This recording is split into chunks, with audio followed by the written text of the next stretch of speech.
doubt that's because there's nothing playing. So.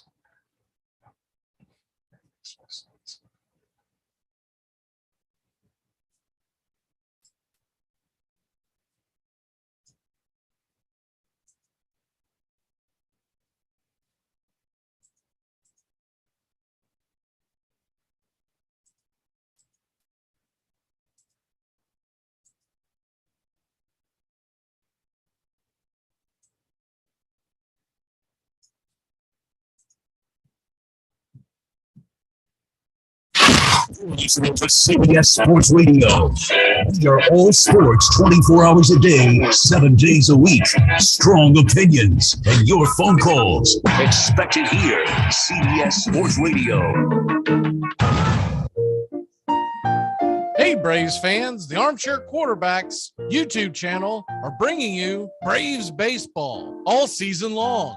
Hi, I'm Mac McGee, and I'll be bringing you Braves baseball play-by-play for the Braves fans out there, for all of Braves country. So pull up an armchair and join us for Braves country baseball, first pitch to last pitch, Tuesday and Friday nights, right here on the Armchair Quarterbacks YouTube channel.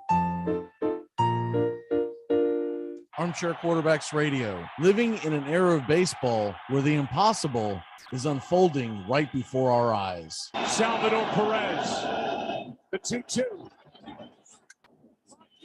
Sandoval in foul territory. Giants win. A World Series win for the San Francisco Giants for the third time in the last 5 years. And their hero, Madison Bumgarner. The 1-2 again. Inside. 2015 World Champion. This is going to be a tough play. Bryant, the Cubs, win the series. Bryant makes the play. It's over. And the Cubs have finally won it all. The game right now is at the plate. High fly ball into right field. She is gone. In a year that has been so improbable, the impossible has happened. Armchair. TGIF on the Armchair Quarterbacks. Justin Waller and Mac McGee are back at it 6 p.m. Eastern to 7 p.m. Eastern every Friday evening right here on the Armchair Quarterbacks YouTube channel and your local CBS Sports affiliates. We're talking the NFL, Major League Baseball, Southern football, so grab you a cold one. It's finally Friday on the Armchair Quarterbacks, 6 p.m. Eastern to 7 p.m. Eastern. Waller and McGee getting you ready for your sports weekend. The Armchair Quarterbacks are covering America's pastime from spring training all the way to the Fall Classic. 5-2 Dodgers in the ninth. They've done it. Like the 1969 Mets. It's the impossible dream revisited. And Myers bringing it. And the pitch is hit in the air. Foul off first. Benzinger backing and calling. And the 1990 World Championship belongs to the Cincinnati Reds. The Twins are going to win the World Series. The Twins have won it. It's a base hit. It's a 1-0 victory. Well, field, way back. Blue Jays win it. The Blue Jays are World Series champions as Joe Carter hits a 3-run home run in the ninth inning, and the Blue Jays have repeated as World Series champions. Touch them all, Joe. You'll never hit a bigger home run in your life. Armchair.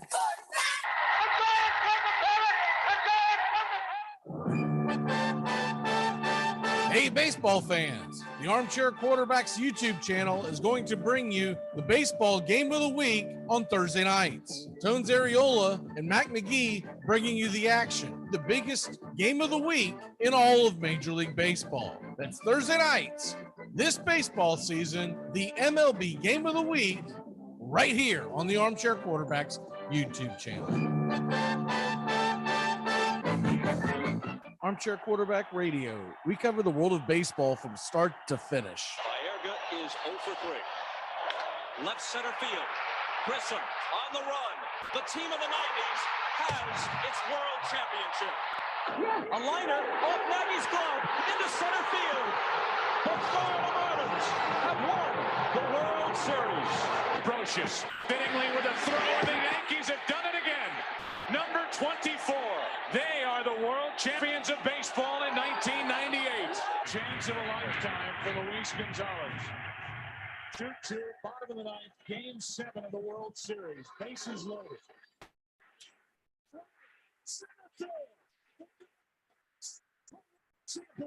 Red Sox fans have longed to hear it. The Boston Red Sox are world champions. In the air to left, well hit. Back is Craig. What a team. What a ride. The Cardinals are world champs in 2011.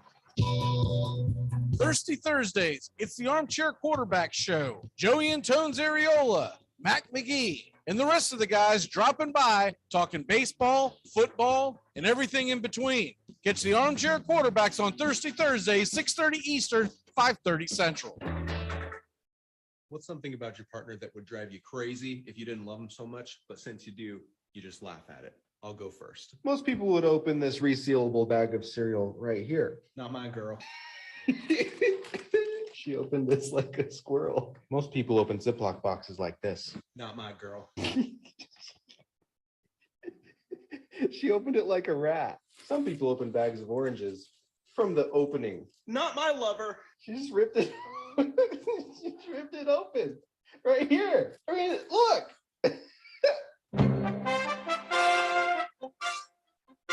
Armchair Quarterback Radio, the gunslingers of sports talk. And here's second-year quarterback Brett Favre out of Southern Mississippi by way of the Atlanta Falcons.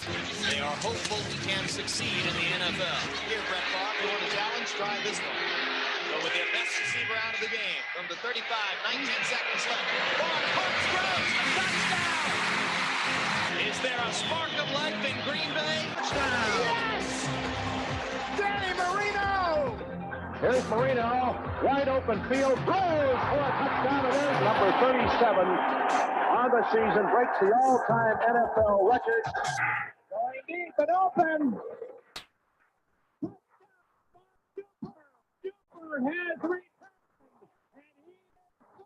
They are going to bring pressure again. Rodgers is going to roll away, throws it up in the air, says a prayer.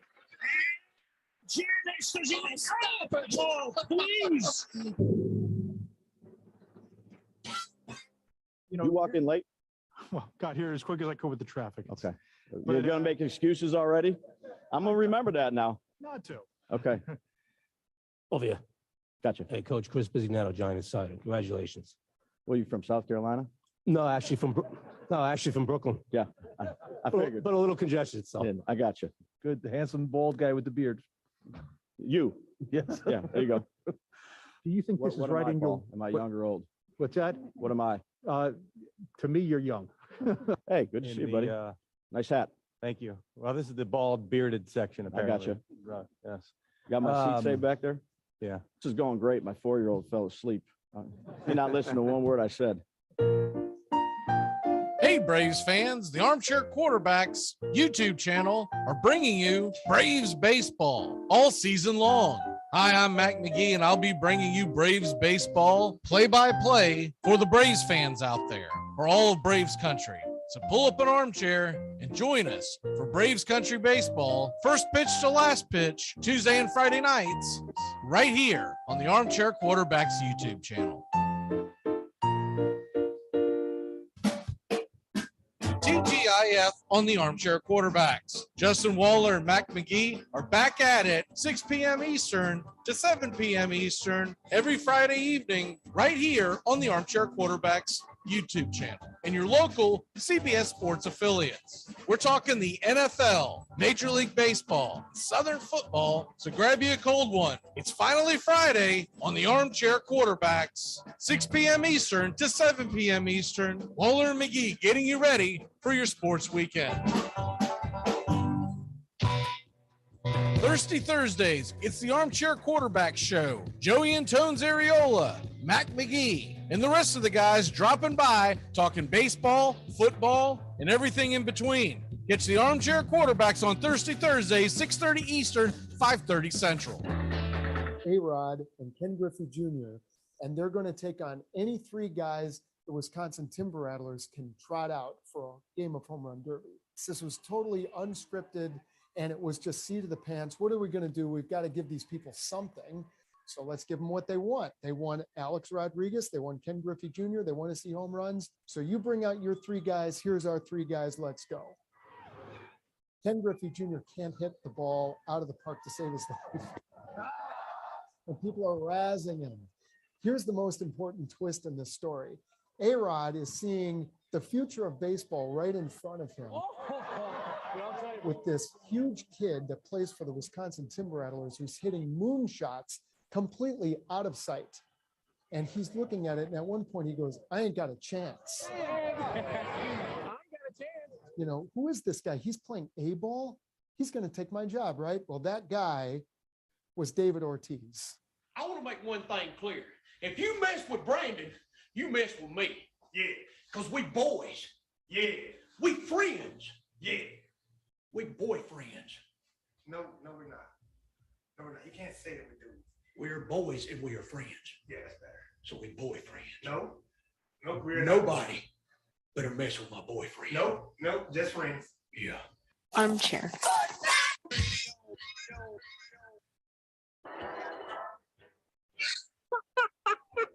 We have been hoodwinked, bamboozled, and flat out deceived. There's something kind of about a kid that's never played baseball. But what the hell, boy? Make sure to listen to the Armchair Quarterbacks. Good enough for us down here in the Bayou. Go Tigers and the Armchair Quarterbacks.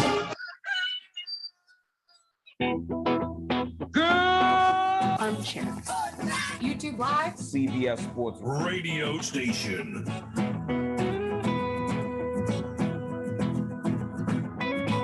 The radio station you can call your own. Do you know what listeners like about our station? It's everything. I like everything. Do you know what listeners like about our station? It's everything. I like everything. It's always on my radio.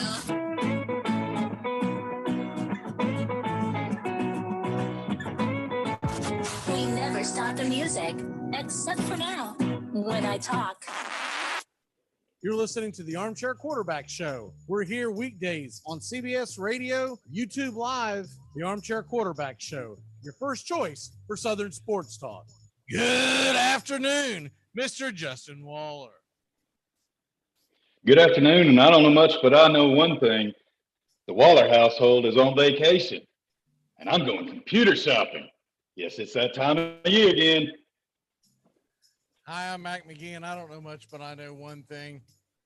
If one of your prerequisites to get a job is that they wanted to hire a woman, shouldn't you be able to define what a woman is? Armchair. Community Access Channel. He's the armchair quarterback. He's full of beer and he's full of snacks. The all-American man.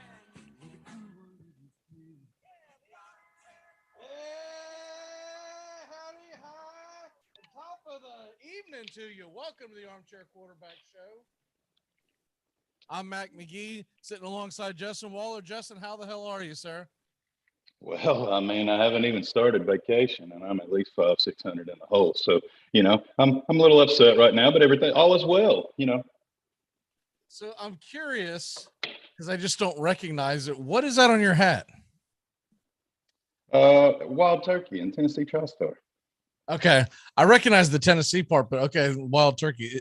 Is it turkey hunting season? Or is that wild turkey like wild turkey, the drink? I played the fifth. Well, how are you? Fair enough. I like the hat. I just couldn't figure out what it was at first. Just by the way you were leaning back in the colors that you had on, it almost looked like a West Virginia hat. And I was like, oh man, Dan Valsden made him mad. No, I didn't go that far off. I mean, don't let the goal fool you. Man, I apologize for putting the kiss of death on the Vols last week. I was pulling for them. Of all the teams, I did not want to see them lose to Howard. I didn't care about Michigan. It was Howard. And thankfully they got knocked out last night. But are you still planning on watching any of the tournament, or have you lost interest now that your boys are out? The side girl's still in. I'll be watching Carolina, and hopefully they can keep my interest. But we'll see how things shake out. How about this? If they win 2 more games and Duke wins 1 more game, they'll meet in the Final Four. Wouldn't that be an epic final game possibly for Coach K, or a storybook ending as he? Oh, it is a final game if that happens. We'll see. I don't know if I buy that, but we'll see. It would be a great story for, look, not putting anything, not saying that North Carolina's even going to win tonight, but if North Carolina can get the W tonight and they can get the W on Sunday, they got an outside chance of playing St. Peter's to go to the Final Four. So if they can get the W tonight, look out. I'm pulling for St. Peter's to get the upset tonight just because it's fun to pull for them. And then I'm looking forward to the UCLA North Carolina game. Don't really have a dog in the hunt, but it should be a hell of a ball game. And how about no number 1 seeds are left? How about that? Man. I mean, we're not even. Amazing, huh? Yeah, I mean, we still have 12 teams left, and the 4 1 seeds are gone, dust. And to be honest with you, didn't look very good yesterday. I watched all the games last night, and man, Arizona just doesn't look like a very good team. They've got a lot of good athletes, but the coaching aspect of it, from what I see, they don't look like that they're tough, and that's always seems to be an Arizona trait. Like, they're bigger than the teams they play, but they get out rebounded, and that just dumbfounds me. That just tells me that I'm not gonna say they don't have heart, but they're not being coached to use their size, I guess is the best PC way to say it. Did you catch, by the way, last weekend? I want to say it happened Saturday night, but I could be wrong on that. Did you see the gaffe that libtard Rex Chapman made on the NCAA tip-off show? I did not. So for people who aren't familiar with Rex Chapman, he played college basketball for Kentucky, and then ended up going to the NBA for a little bit, but it wasn't a great career. But anyways, he's a household name in college basketball because he was that good. I want to say he played for Pitino at Kentucky. I want to say it was that era. But anyways, the point is, he starts talking about a run that Providence made back in 1997, and he references the coach. And I knew as soon as I brought this up, I'd forget the guy's name. But anyways, I can't remember the guy's name, but the head coach of Providence at the time, who is currently, let me back up. He was the head coach at the time of Providence. And as Chapman is reminiscing about it, he says something to the effect of God rest his soul. The funny thing is everyone on the set kind of nodded along. Not only is that coach alive, Justin, that coach works for CBS, which is the parent company to TBS Sports. So they're co-workers, and he's going. Now, I'll have to give the guy some credit. He did make fun of himself once he realized, what he did. But one of the biggest blowbacks people have on Rex Chapman is, A, he's came with these far left-wing views since the pandemic and whatnot. And then B, evidently, I can't swear to this, but this is what I read off the critics. They say that he steals a lot of people's tweets, copies and pastes them. And because he's got such a big account, it gets retweeted and people think he's funny and a genius and he's just basically a hack. That's basically the gist of it. But anyways, me and the wife were watching the game on mute. We're watching a movie and I looked over and I saw him. I didn't know who it was. I said, look at this freak show. And evidently I was looking at Rex Chapman at the moment that he was saying the stupid thing he was about to say about his coworker being dead. Because later on, the glasses. Yeah, later on, I my wife. I said, "You remember that freak we saw that?" She goes, "Yeah." when you made fun of because you had like feminine glasses on. Looked like something that your grandmother would have, like a silver chain on. They were blue horn glasses. I said, let me tell you what this dude did. She's like, I don't even watch sports, and that's funny. Anyways, moving on from that, the Urban Meyer situation. I'll let you go ahead and lay this out because I've talked enough. There was an article in the Athletic you brought to my attention. I'd skimmed over it before, and then I went back and reread it when you sent it to me, and just kind of lay out what is going on in what was going on in the world of Urban Meyer in Jacksonville. Well, everything you've ever suspected about past personnel and players, he's completely an enabler, and he led by example.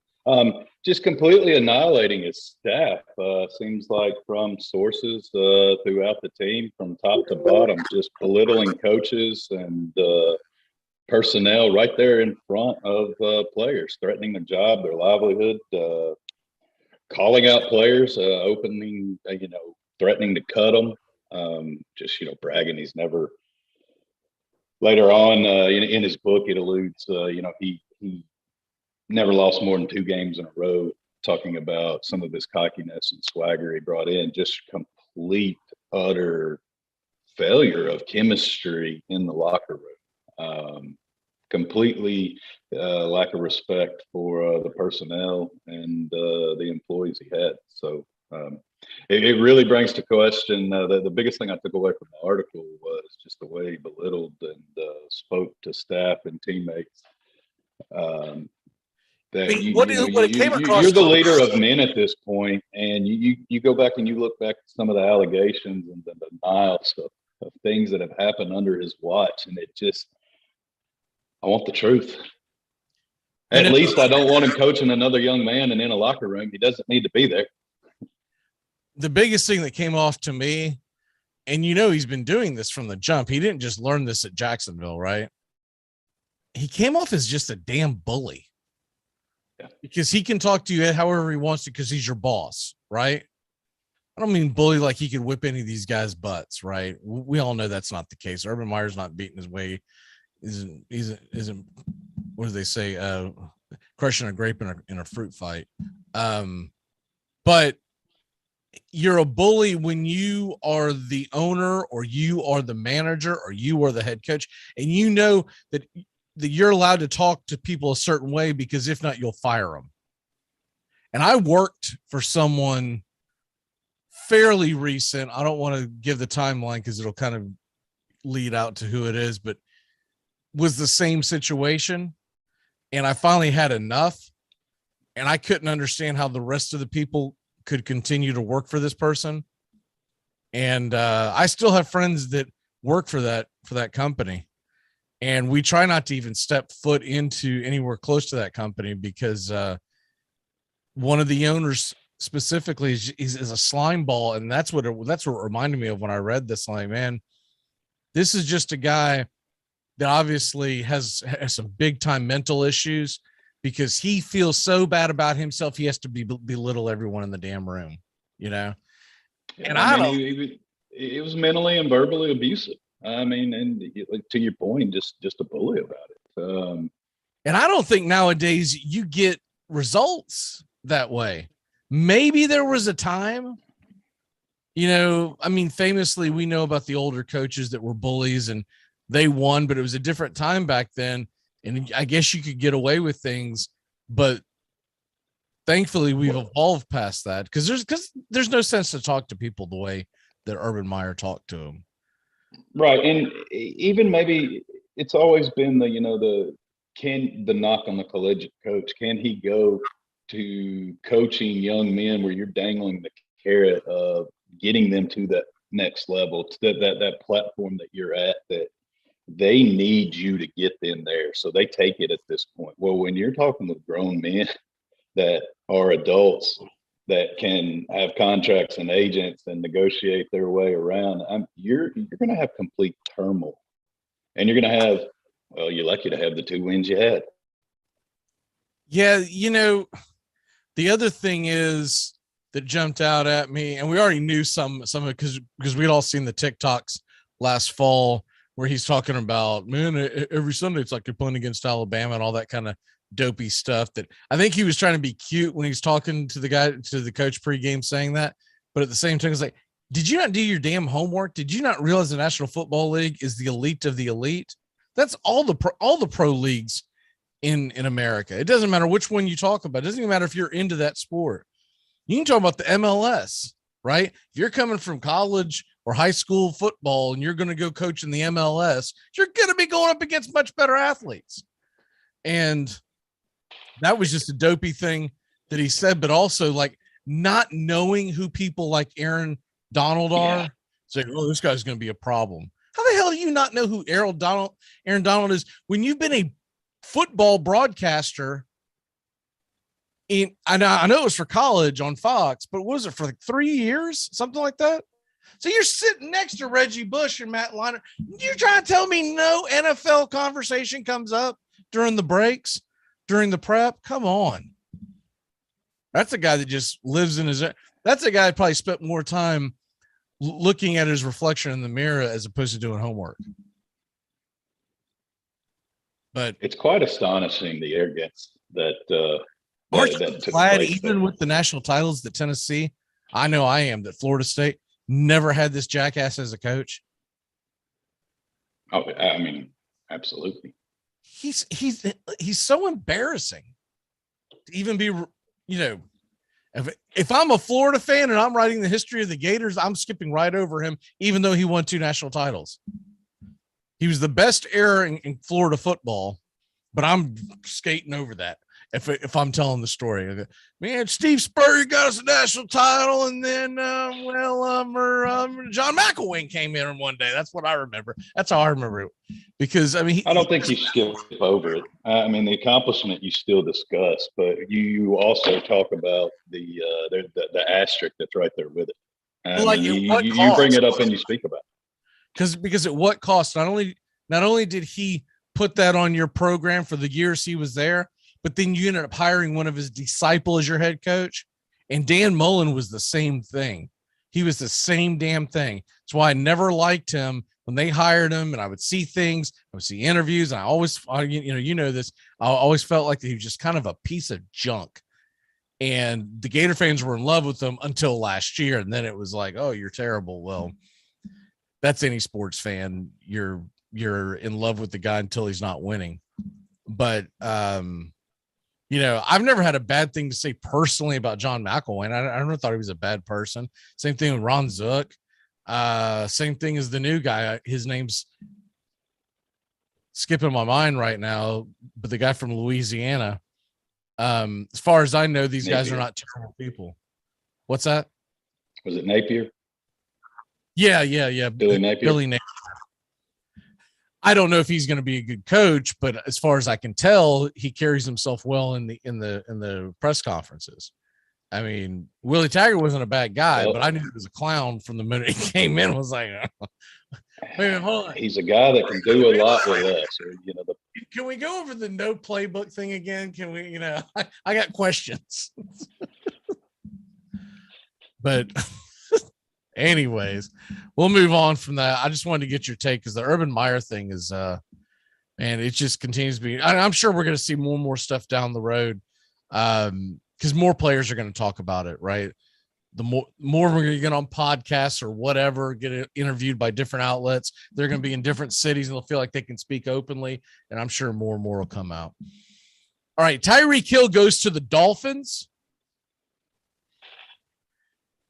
This is a game changer, but have you seen some of the videos that people have been posting?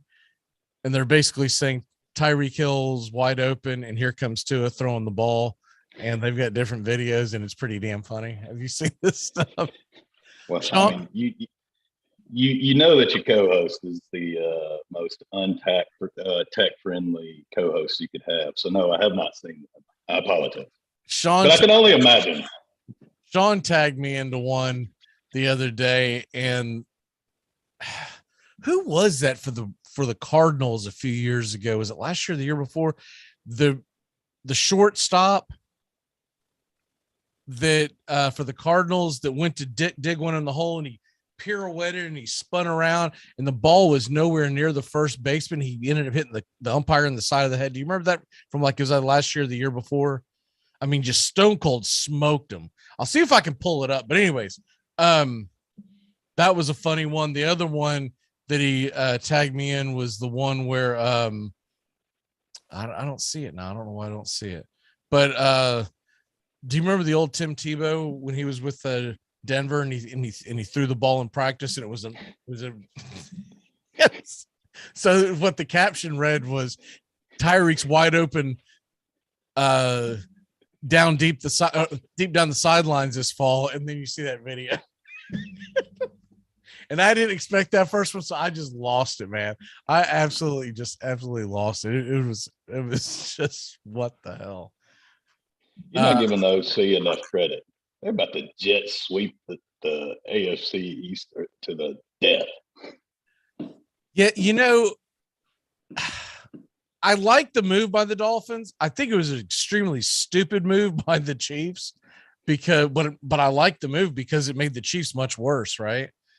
Because he was their one big playmaker that you had to worry about constantly. I know they've got other talented players. I'm not saying they don't. But there's a difference between worrying about if Travis Kelce is going to break one off for 25 yards or Tyreek Hill is just going to be gone in a flash, putting his two fingers up, just going 60,000 miles an hour down the sidelines. And that's not easy. Look, they've tried to replicate him. What's the kid they drafted from Georgia a few years ago that keeps popping up? I forget his name. Hardman, Carl Hardman, but he's not Tyreek Hill. Tyreek Hill is he's special. And Miami, do you think they do something about this quarterback situation, or do you really believe what they're saying? And that Tua is their guy? I think they're committed to Tua, but I think they will draft and put some heat. There's going to be some talent, and in the quarterback room this year, there will be a backup that will be challenging. So I don't know if he's the long term. They have to say that he's the guy for the future, but I don't know that there's a move right now anywhere that they're going to go to fill this void. But they are definitely going to be looking to probably bring in, a veteran backup and draft to put some competition in that room. For Kansas City though, you almost have to do it because you can't afford all those nice cars. It's coming up against the time. You can't, all these contracts with Kelce and Mahomes and everybody else that you've got to put together to man that roster. One of the toys had to leave, and they got a haul for them, and it'll be interesting to see how they draft. But I think you had to move one of them. Now, did it have to be Tyreek Hill? I don't know. That's debatable. Wait a minute. I'm trying to show you that damn video because it cracks me up every time I see it. But yeah, that's the one thing about the NFL with it having a hard salary cap is the fact that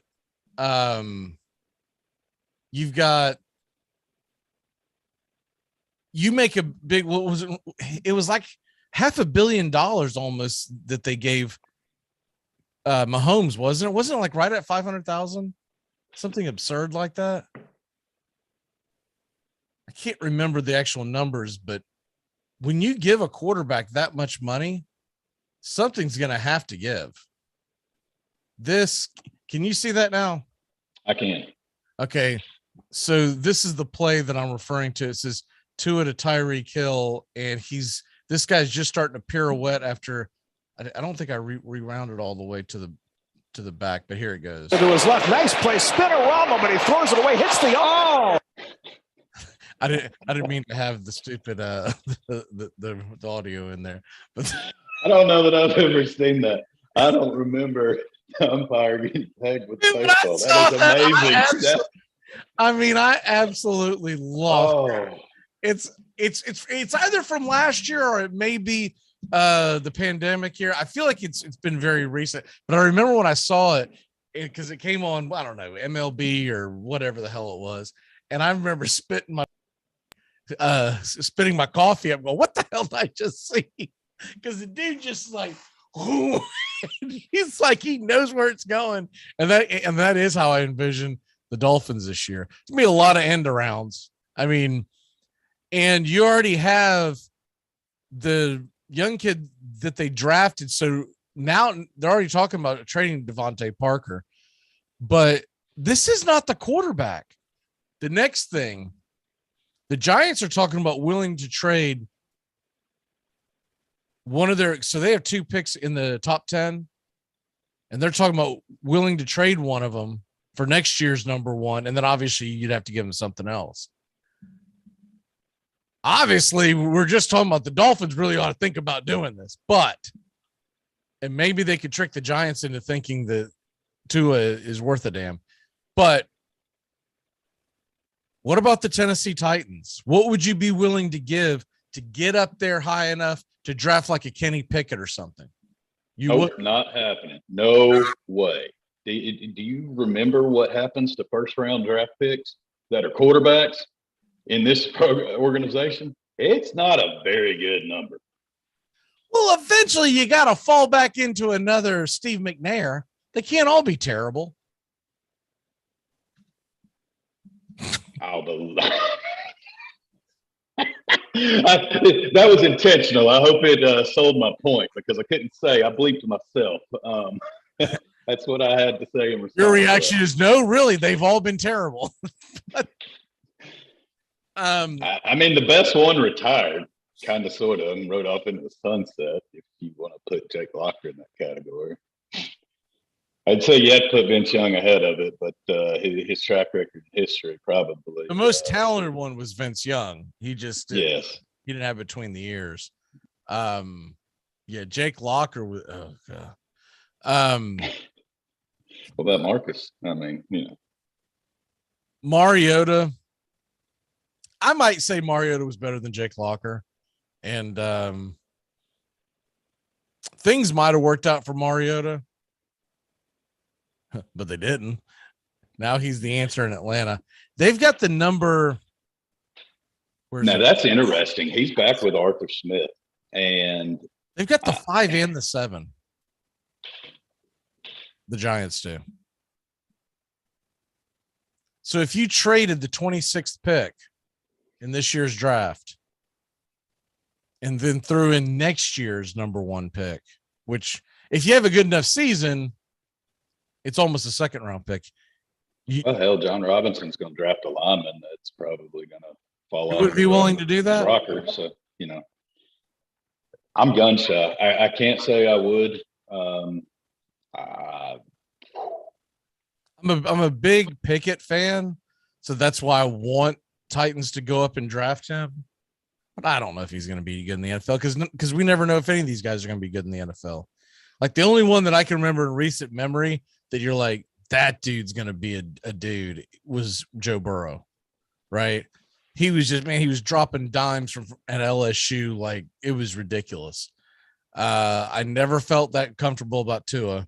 There's always questioning his arm strength. We talked about it when we were covering the draft that year. It always seemed like he was throwing to a spot, and that dude was always open because that dude was an Alabama receiver. We all know all the ones that are in the damn NFL at this point. I don't know but if I can't get Pickett, then I say no, punt it and just see what's there at 26. And if not, maybe you grab someone in the 2nd or 3rd round. But you might almost have to need the number 5 pick because Carolina picks 6th overall. So right now, Jacksonville, Detroit, Houston, the Jets, that's your 1 through 4. We know the Jets aren't drafting a quarterback. We know the Jags aren't drafting a quarterback. And I don't think Houston's drafting a quarterback because I think that they believe Davis Mills is pretty good. And I honestly can't argue with that. I thought Davis Mills looked pretty good. Detroit would be the wild card. Would Detroit draft a quarterback? They're not being projected to, but that doesn't mean anything. They do have Jared Goff. I can't talk you into this at all, can I? But there's no way, dude. You can talk me into a lot of crazy things you never thought you could have before you could talk me into a first-round quarterback for the Titans. I won't sign up for it unless it falls to 26. Now, if your guy's there at 26, take it, but don't move up and go get him. I don't think Pickett will fall to 26th. I mean, if we're going to get him to fall to 26, we're going to have to get him busted with some drugs or something. We need a video. Anybody got a video? Sorry. We're going to have to do something, man. We're going to have to Simmons his ass. Because looking for all doppelgangers. We're gonna need something like, the whole Simmons situation to happen where he falls down to 19th and no one can believe it happened. It seems like a lot of people are in love with this Malik Willis from Liberty. He's an athletic quarterback. What I would be willing to try, though, if he's there he could be there the 26th pick, because this isn't what's considered like a big time quarterback draft. What about Matt Corral from Mississippi? 6'2", 212. We know he's athletic. And then you also have Sam Howell there. I'm not convinced Desmond Ridder out of Cincinnati has the arm strength the other guys do. But if I'll put it to you this way, if you were there and you were evaluating these guys and you absolutely loved one of the quarterbacks, right? And you were like, dude, this is going to be a quarterback that we can lean on for the next 10 years. Would that not be worth it to you to trade this year's and next year's number one just to get that guy? If you think I'll put it to you. Let me put it back to you this way and tell me if you still draft him. If you feel that confident that you want to do that, you go right on ahead, but I want your resignation when it don't work out. Don't make me come with pitchforks, because this fan base is going to eat you alive if you go out there and you flop on that first-round quarterback, especially after you just had the Panda debacle. You've lost Jake Conklin. You have not done very well with retaining your first-round picks here lately. But also, this is the last deal, the last year of a deal with your quarterback that may not be the greatest, but he's solid. This is his last year on his deal, and he's old in the tooth anyways. What is he, 35, 36 years old? So he's not a guy that you want to re-sign. So if not now, when? Are you going to make a trade for a Tua? See, I would rather try a clean slate with any of the guys interested than to take old noodle arm Tua. And unless I've been oblivious, Baker has not been moved yet, has he? He has not, and the question is, so there's some teams that are interested in him, but they don't want to take on his salary. That would be the other question. Would you be willing to give up the number one, your first round pick for this year? We'll just say you just give up this year's first round pick. You don't give up any other pick, right? We'll just say just the number one. Would you do that to be able to bring in Baker? I don't know how the numbers would work, but let's just put that out there. Maybe Tannehill stays on the roster. Maybe there's a way you can. Let's just say hypothetically the numbers can work. If the numbers can work hypothetically, you could talk me into that. Because I'm more interested in that, and I want depth, and I want to establish where the holes we need to fill in this roster. We're close. And I don't want to bear the cupboard, because I don't think you need a elite quarterback. You just need somebody throw it to the right team on the first play of your postseason game. I mean, that's really all you need. Yeah, well, I agree. I think the Titans very well could have won the Super Bowl had they not had that debacle. I'll take you one step further. Had Derek Carr played a better game the week before, I think the Titans might have won the Super Bowl. People forget Derek Carr crapped the bed against Cincinnati. They had a chance to knock him out. And there's no way the Raiders go in and beat Tennessee. And I can't remember if that's how it would have went down if we would have been slated to play someone else. But Cincinnati scared me more than anyone else. I said it the week of it. I said the Titans are going to the Super Bowl if they can get past Cincinnati. Cincinnati worried me more than any other damn team because it was just a perfect storm of a hot quarterback, talented wide receivers, and a just good enough defense. you look at the changes just bringing back Jim Schwartz did on the defensive side of the ball. Major improvements, shoring up and assignments over there, working with that defense this past season. We never would have dreamed the Titans defense would have put them in the spots that they put them in and been more of a rock this year, because doom and gloom, I felt like it was the Saints of old. Like, you better be able to hang up 55 because I don't know that the defense is going to stop anybody. I didn't feel confident enough that the secondary had been improved, but I tell you what, they had ownership of their assignments and they held themselves accountable and stayed at home, and they were good situational awareness football. And I don't want to empty the cupboards of talent to give to that defense. I do. And the offense for that matter. No. I think if we don't make it this year, we survive it. And in the off season, you've got to make your move or you pull the trigger next year. Nah, man, because the problem is all these talented players that they have, they're going to start getting old. They're going to start getting injured. And I think the window's there right now. But then you get you a Coral or a Howell or the kid from Liberty if he can fall, and you can talk me in that. But I'm not. Are they going to fall? I'm not giving up. That's the thing. Are they going to fall to 26th? Is what I'm getting at. If you jump up to 5 or whatever, you can pick whoever the hell you want to pick. If was a 5th. I'm just can't finish up. I'm just saying, if you can go out there, yeah, I mean, look, we can go out there and draft a dude that has a lot of potential and all that junk, but I want a guy that could threaten for the starting position this year, because that's the only thing the Titans are missing. I mean, they bring in Robert Woods, and I'm going to assume he's going to be healthy, right? You still need. Okay, I'll try to be excited about the Hooper signing, but I still want elite tight end. But it's down the list. You somewhat fixed that. I'm not thrilled, but another reason they bring up Baker. If you don't give him as many tight ends, maybe he'll know which one to throw to.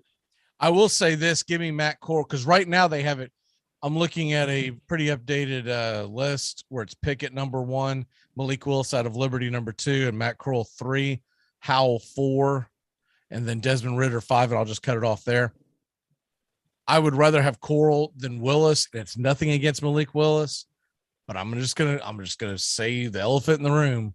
Matt Corral did it against SEC defenses, and if he can do it, and not to mention he's a little bigger, not by much, but 6'2" as opposed to 6'1". I don't like having a short quarterback, but if he's fast, fast is fast, right? It's like the whole Tyreek Hill thing. You're like, man, that's a short dude. But that old boy's fast, man. You ain't got to worry about short if you can't catch him. But I have more faith in a guy that played under Kiffin and in the SEC than a guy that's coming from Liberty. And though it's a good program for where they're at, a week in and week out basis. You don't factor in the coach? Not as much as the fact that I want to factor in who he's gone up against. I mean, that is a fair assessment. I will say that Corral has definitely faced a stiffer competition. And I've just been impressed on some of those games that he's played, man. Like I don't give a crap about Ole Miss, but I've watched some games and I'm like, damn, this dude's fun to watch. Because the Lane train's got the pro offense down pat.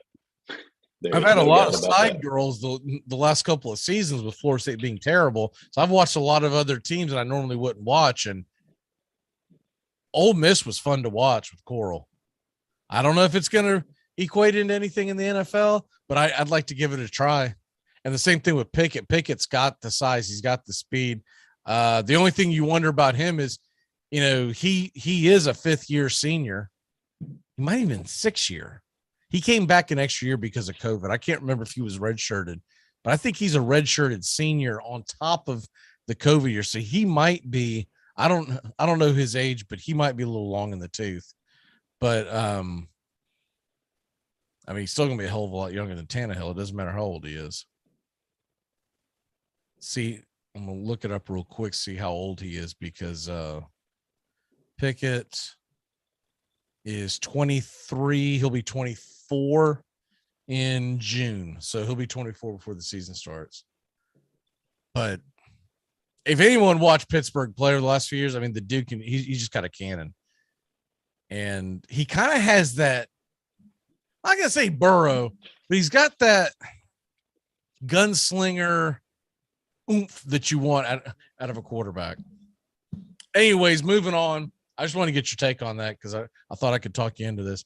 Not like there's no way. Not like anything we say is going to make a damn bit of difference in the Tennessee Titan front office, but you never know. Someone might have one too many drinks, be flipping around the internet going, hey man, these old boys might be onto something. All right. Braves talk, Braves chatter before we get into our belly up. First of all, did you hear what Dave Roberts said? I was either yesterday or today on the Dan Patrick Show. The manager of the Dodgers. He guaranteed a World Series championship for the Dodgers. For the Dodgers. He asked him what he put it to him this way, the classic interview question. The 2022 Los Angeles Dodgers win the World Series if, and then he says, finish the sentence. And he said, if the World Series is played, we win it. If the entire regular season is played, basically saying if they don't shut down the season for whatever reason. And by the way, they also just gave him an extension today. So I guess it worked out in his negotiating process. But man, explain to me how the Dodgers are going to be better than what they were last year. They did not win the World Series last year. And that pitching staff, they lost Scherzer. It doesn't look like they're going to have Trevor Bauer anytime soon, if at all. They keep extending. Lost Jensen. What's that? Lost Jensen. Lost Kenley Jansen. And then on top of it, yeah, they brought in Freddie Freeman, but dude, that's just another stick. So you don't have your closer. Blake Trinan is good. So I'm not saying they're chopped liver, but that still makes your bullpen a little weaker, right? Because you lose a guy. And you might have improved your offense, but you go to the playoffs tomorrow, and you've got basically it's going to be Buehler. It's going to be Kershaw, and you never know what's going to happen with that guy with his back and everything. I mean, he didn't pitch in the last postseason. And then Urias ended up with dead arm. But I'm not going to blame Urias on that because that was just a really terrible job of Dave Roberts being able to. Horrible arm management there. Yeah, because he dead armed him and Scherzer. I don't know how that equates into a 3-year extension, but with all that being said, the Atlanta Braves are the defending World Series champion. Atlanta Braves are in their league. The Mets pitching got a lot better. I think the Giants pitching is just as good. They lost Gausman, but they brought in Rodon from the White Sox. So to me, that's a trade-off. And you look at the rest of the National League, I think the Cubs got a little better. I think the Cardinals got a little better. But if you talk them big boys in my head in the National League this year, it's Dodgers, Giants, it's Braves, Mets. I'm going to put the Phillies over here because you can't. This isn't slow pitch softball. Your defense sucks and your pitching sucks, right? You got Zach Wheeler and a band of idiots, and a dude named Clovey. Right, and then exactly, and then maybe you put the Brewers there. But the Brewers just have to be able to score more runs. Their pitching's elite. My question to you is, it doesn't look like we're going to get Soroka till closer to the All-Star break is what Anthopoulos said yesterday. I was deflated by that. I thought he would be there sometime in late May. And now I'm starting to put it in my head where, you know what? Soroka's never going to pitch for us again. I'm over it because this kid is too young and too talented to constantly have one Achilles and now two Achilles injuries. Is he ever going to be bounced back from that? I don't know. I mean, I'm slow to get up off the couch. I can't imagine what it is. I've never had an Achilles injury. What the hell is it like? You know what I mean? I'm not out there trying to throw a ball. But looking at the pitching staff, Charlie Morton is not expected to be there by opening day, although they're saying that he's pitching fine, that he's doing well. It just looks like we're not going to get him right at opening day. It looks like it might be sometime in late May, late April, early May. So let's just take them out of the equation, pretend like they don't exist, whatever. The pitching staff for the Braves is going to be Fried, Anderson, who pitched today. I did the call on the game. Anderson looks good. Fried looked good. Wasker Inoa, probably Kyle Muller. He pitched today. He looked. They had him out there for 3 innings. I felt like that last inning, there was some bad defense, and they left him out a little long. And it was his first outing this spring. I don't think they should have sent him back out that 3rd inning. And maybe some Tucker Davidson or something. I still expect the Atlanta Braves to go out and get another arm, don't you? I think they do. I don't know if it's a necessity. What's the young rookie? Is it Sinclair? Begins with an S. Young pitcher, rookie in camp this year is looking pretty good. Sorry, I don't have my phone. I'm using it for my Zoom because my computer decided to lay an egg today. So, but I think they have some options. They have some young prospects. I think they have some folks that can work through until they get Morton. And then you just survive. You get him stretched in, and it doesn't matter if you're in first place. Just don't lose touch of the top of the division and be in contention by the All-Star break. So I don't know that you need to panic, but yes, I'd like to see another arm. McHugh is another one that I think will work his way that you've alluded to. Maybe you bring a young kid out and you just let McHugh do his thing, get you through some depth and eat some innings there. You're not talking about Spencer Strider, are you? Yes, Strider. Sorry. Right. He's probably bullpen. They don't expect him to be. The other one that I didn't mention, and it's bad job by me, Kyle Wright looked really good the other day too. I mean, we didn't mention our boy Jackson. I haven't seen him yet this year, but he's going to eat some innings. Yeah, I don't know if he's gotten into the game yet. So I've done 2 games, and I listened to a third one. I haven't heard Jackson yet.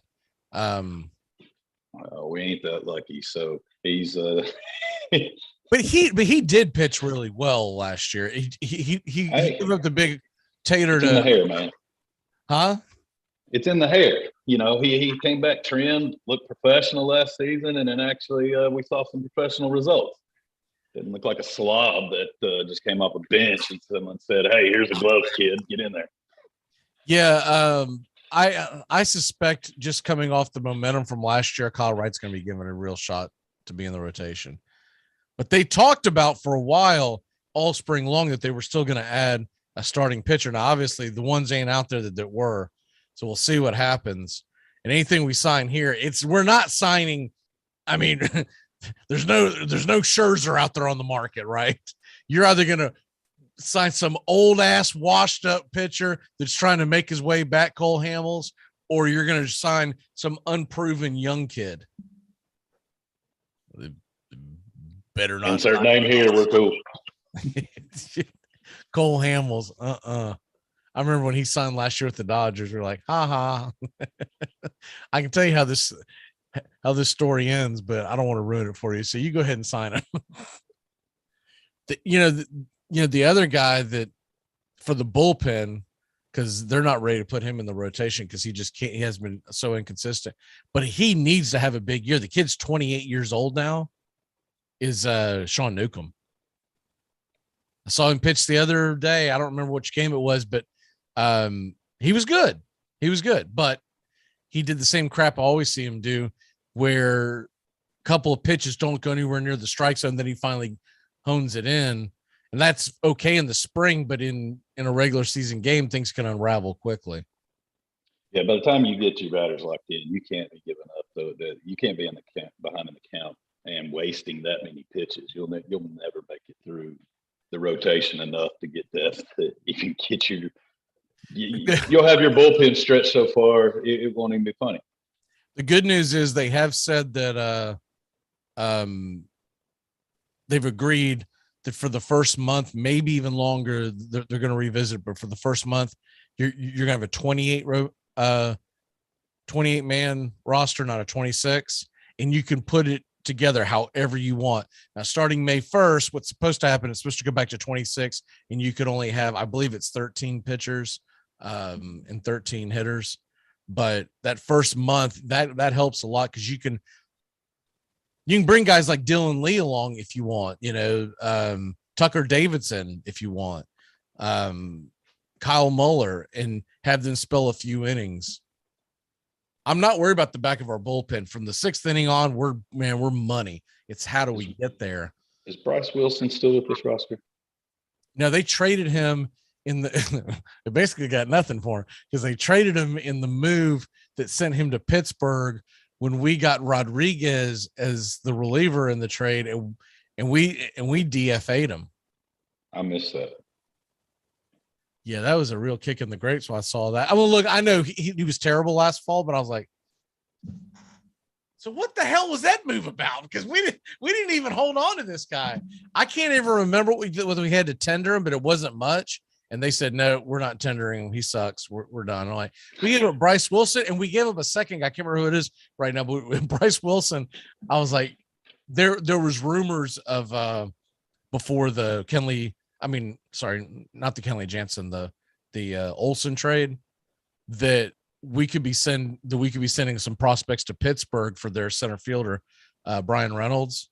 Well, ain't this going to be a ripper when we go to a 3-game set against the Pirates and we're going up against for the next few years is Bryce Wilson, and then all the other names should be littered with Braves guys striking us out left and right, and we got all our money sunk into this Brian Reynolds kid.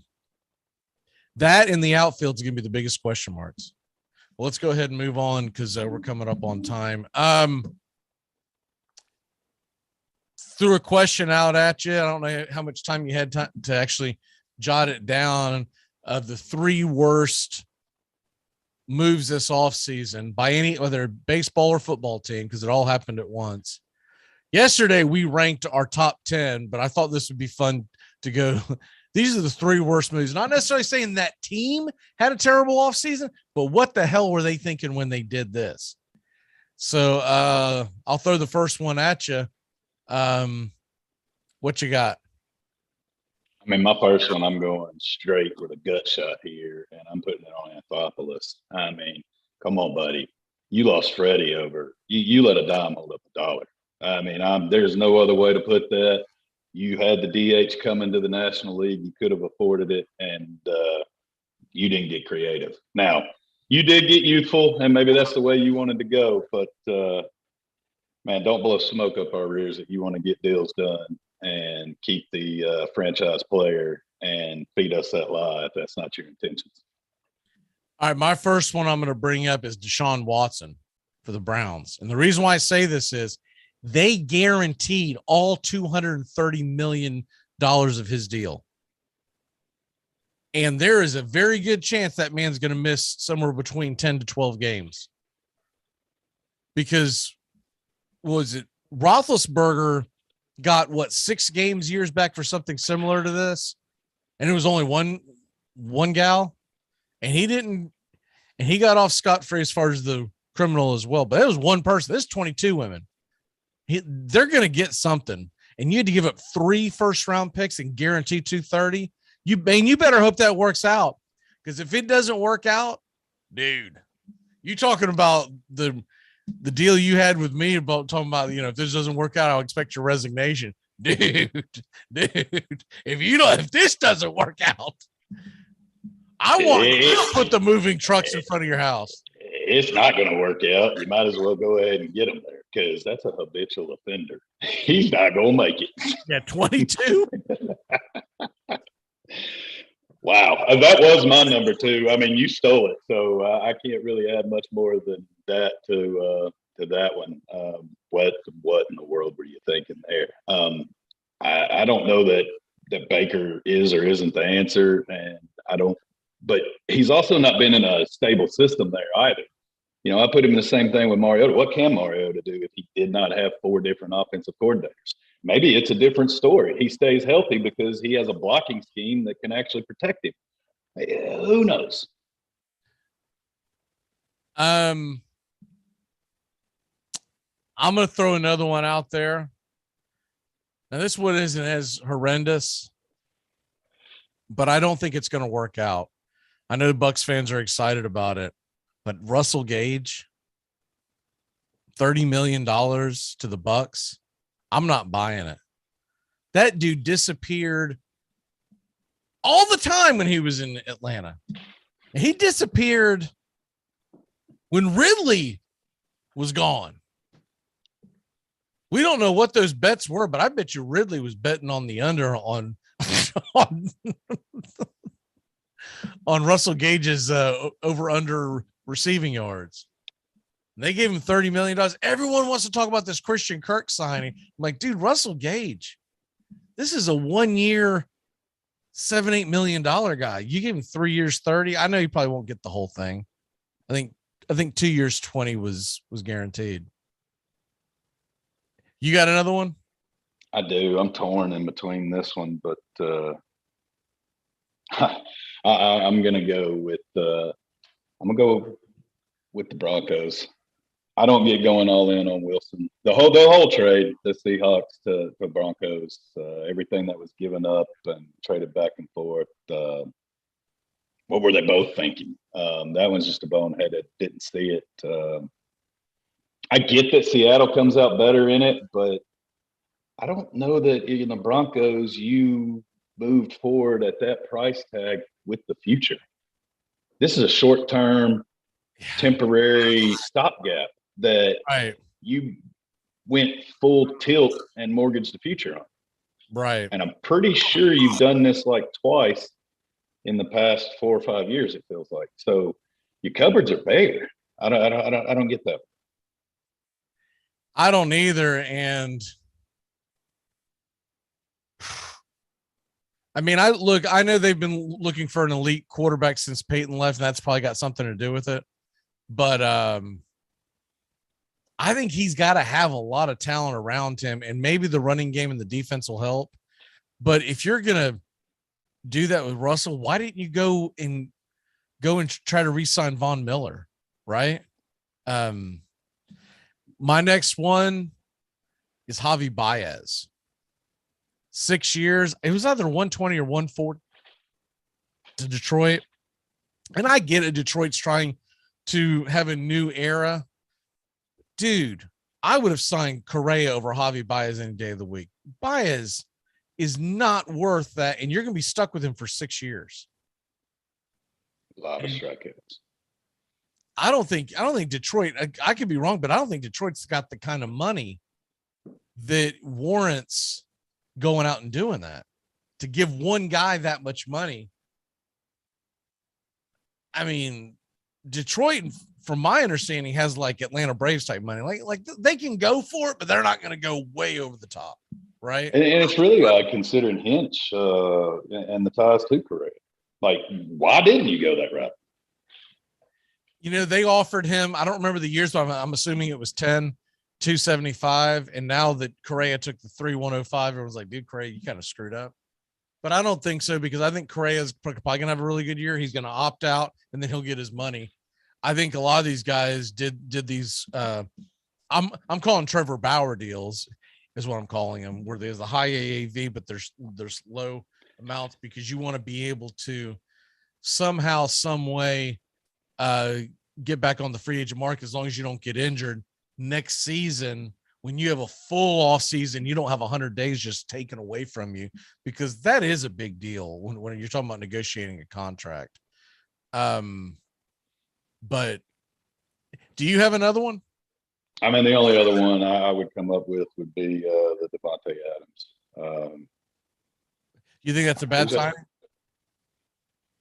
I think it was a bad release. Like you should have, as an organization, made that work. I mean, what didn't? Who's there and throwing to? I mean, who are you gonna?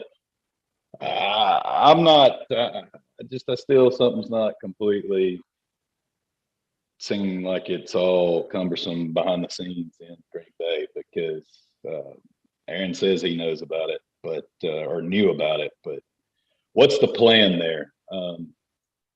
That was an essential key to that offense, and it's going to look dramatically different without Devontae Adams. I'm still in shock over that one. I don't understand when it's all said and done how that they were okay with letting him go, and B, that because you know Aaron Rodgers knew about this. How did they convince Aaron Rodgers to stay when we're going to take away your best weapon? And it's not even close. There's not another receiver on that damn team that's even close to him. And hell, they got rid of his, essentially you could argue his number 2 guy, MVS, signed with the Chiefs yesterday. Did he get draft control? I mean, is he about to draft his players? Because something had to have happened. I'm curious. It does not make sense. I mean, don't you think the first? I don't even have their draft compensation in front of me or anything, but don't you think the first 2, if not 3, draft picks of the draft have got to be receivers?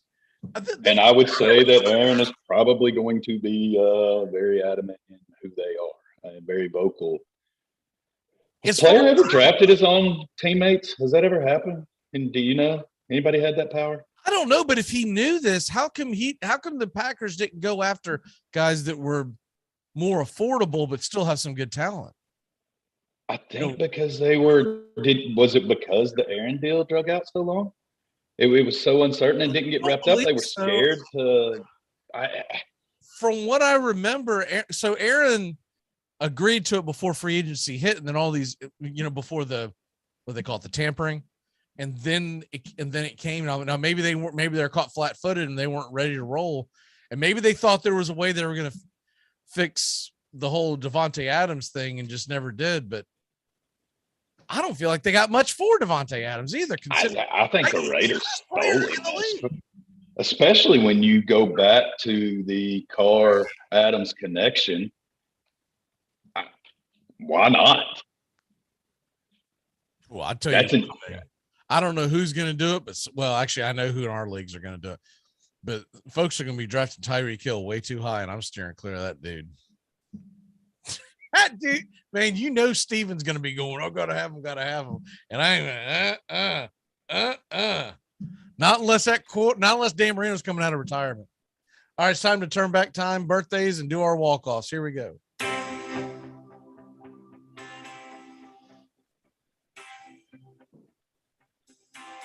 Where are we at here? Here we go.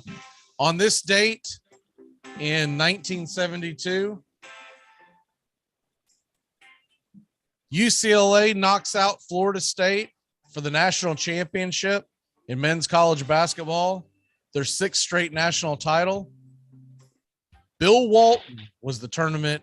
At that time, they called it Most Outstanding Player, the MOP, not the MVP. Of course, Walton went on to play for Portland, and then after that, it was Boston Celtics. I still say he was on the best Celtic team, or the best team that I ever saw play professional basketball, the 1986 Celtics. The Bulls teams in a collective were greater than the Celtics teams the Gage, but that one team in 86, nobody could beat them. It was ridiculous. Birthdays. Good morning. It's time to wait. It's your birthday today. What does that mean? I guess I'll try to. Tom Glavine. If you were to guess, Justin, how old is Tom Glavine today? 46. I don't know. Did you say 46? Yeah. That's how it feels, but I don't know. How old is he? 56. Tom Glavine is 56 years old today, from Concord, Massachusetts. And little known fact, Tom Glavine was drafted. It's either first or second round to be a hockey player. And he turned it down because he felt like he was going to have a longer career. But his first love was hockey, of course, playing in Massachusetts. There's no doubt about that. But happy birthday, Mr. Tom Glavine. Took me a while to forgive you for what you did to when you walked away from the Braves in 2003 to go to the Mets over you talk about a couple of pennies. But anyways, happy birthday, Tom Glavine. Now he's back in the Braves booth. All is forgotten and forgiven. And of course, he was Game 6 winner. He was Max Fried before Max Fried was Max Fried. Smells still better. What is your walk-off for the day? And it's wild turkey time. Happy weekend. Happy Friday. Everybody be safe.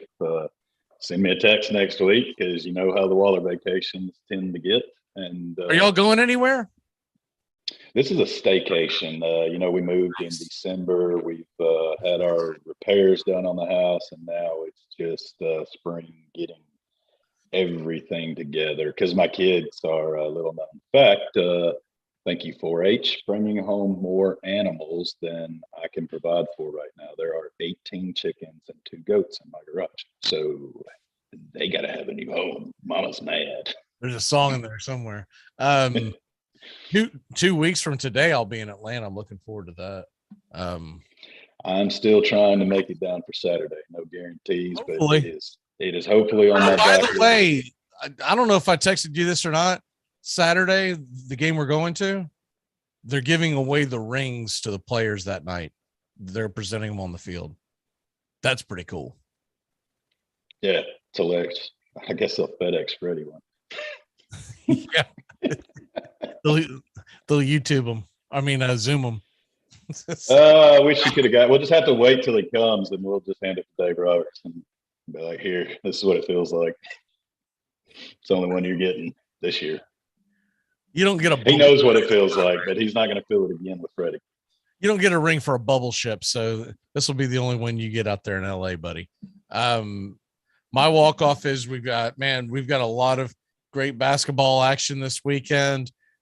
If you get a chance, check out some spring training baseball. I think the Braves are on this weekend, but I don't know which day. I'm not doing another broadcast till Wednesday, but looking forward to it. And our old buddy Matt Wilbanks is coming into town tomorrow, so you might get some text messages and FaceTimes from us right around. I think he's planning on being here around 7, 6 your time. So expect around 9, 10 o'clock tomorrow night in the middle of whatever game.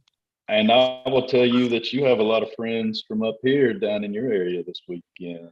St. Augustine's having a little bit of a venue for some of our crowd's concert folks without throwing out names. They are, I believe, in your area. I know some of them are in St. Augustine this weekend right now.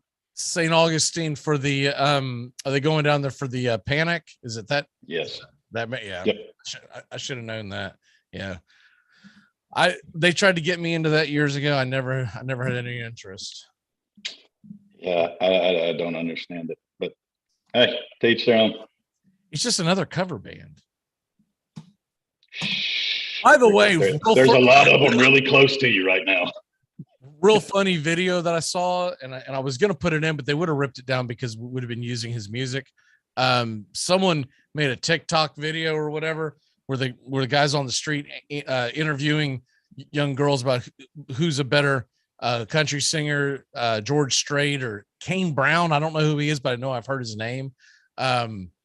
And then all the young girls are going, Kane Brown. And this guy that I follow comes back on. He says, "You're right. Kane Brown is the much better country music singer than George Strait. There's no doubt about it." And if you don't and if you believe that, and then he started singing Oceanfront Property in Arizona. Well, you can't talk about the god of country soul, man. You just gotta pop Murder on Music Row. Him and Alan sung it best, and that's the day the country died. I don't care what anybody says.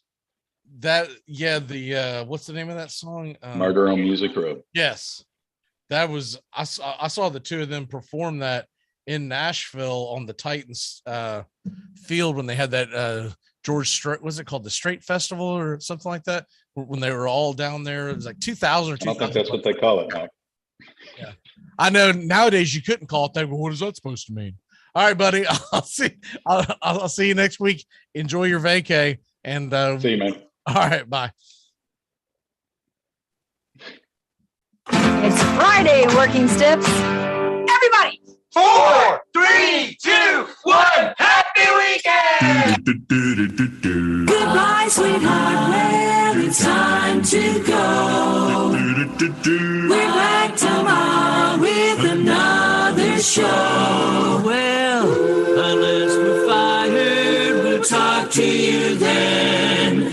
Goodbye, sweetheart. Goodbye. Goodbye. Guys and gals, it's time to go. We'll see you on the next show. Same bat time, same bat channel. Thanks for listening to the Armchair Quarterbacks on these CBS Sports affiliates and catching the show on YouTube Live. We're here weekdays. Find Armchair Quarterbacks on YouTube Live today. Please subscribe and share and take us everywhere you go. The Armchair Quarterbacks, your first choice for Southern sports talk, live from the First Coast. Can I get another cigarette, please? Can I get another cigarette, please? Yeah, I know.